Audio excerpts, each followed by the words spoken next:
Halo sahabat-sahabat terkasih, selamat datang kembali di channel ini. Hari ini, mari kita merenungkan sebuah bagian firman Tuhan yang mungkin menantang, namun penuh dengan kebenaran yang mendalam, yaitu dari Injil Matius pasal 5, ayat 43 sampai ke 48. Mari kita dengarkan firman Tuhan.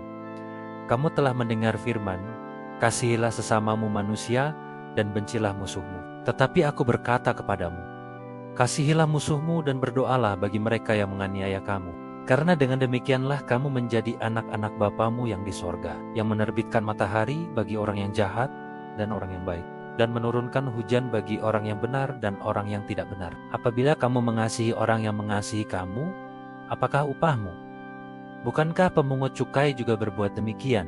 Dan apabila kamu memberi salam hanya kepada saudara-saudaramu saja, apakah lebihnya daripada orang lain? Bukankah orang yang tidak mengenal Allah pun berbuat demikian? Karena itu haruslah kamu sempurna, sama seperti Bapamu yang di sorga adalah sempurna. Saudara-saudari, ayat ini adalah salah satu ajaran Yesus yang paling radikal dan transformatif. Di zamannya, adalah hal yang umum untuk mengasihi sesama dan membenci musuh.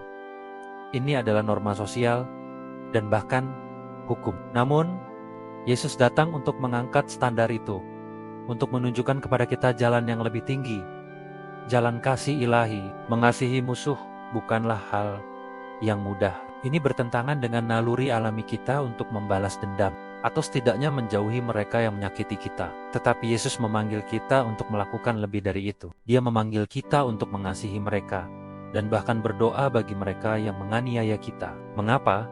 Karena dengan melakukan itu, kita mencerminkan karakter Bapa kita di surga. Bapa kita di surga tidak membeda-bedakan dalam kasihnya. Dia menerbitkan matahari bagi orang yang jahat dan orang yang baik, dan menurunkan hujan bagi orang yang benar dan orang yang tidak benar. Kasihnya melampaui batas-batas yang kita tetapkan. Ketika kita mengasihi hanya mereka yang mengasihi kita, atau memberi salam hanya kepada mereka yang kita kenal, kita tidak melakukan sesuatu yang luar biasa. Bahkan orang-orang yang tidak mengenal Tuhan pun bisa melakukan itu. Panggilan untuk menjadi sempurna, sama seperti Bapa di surga adalah sempurna, bukanlah panggilan untuk tanpa dosa, melainkan panggilan untuk memiliki kasih yang utuh, yang tidak terbatas, yang mencakup semua orang, bahkan musuh kita. Ini adalah kasih yang aktif, yang mencari kebaikan orang lain, bahkan ketika mereka tidak pantas mendapatkannya di mata kita. Mari kita renungkan, bagaimana kita bisa menerapkan ajaran ini dalam hidup kita sehari-hari. Mungkin ada seseorang yang menyakiti kita,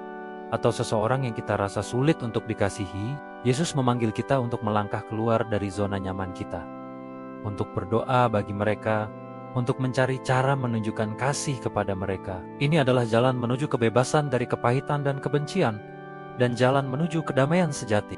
Semoga renungan ini memberkati kita semua dan mendorong kita untuk terus bertumbuh dalam kasih Kristus. Terima kasih sudah menonton.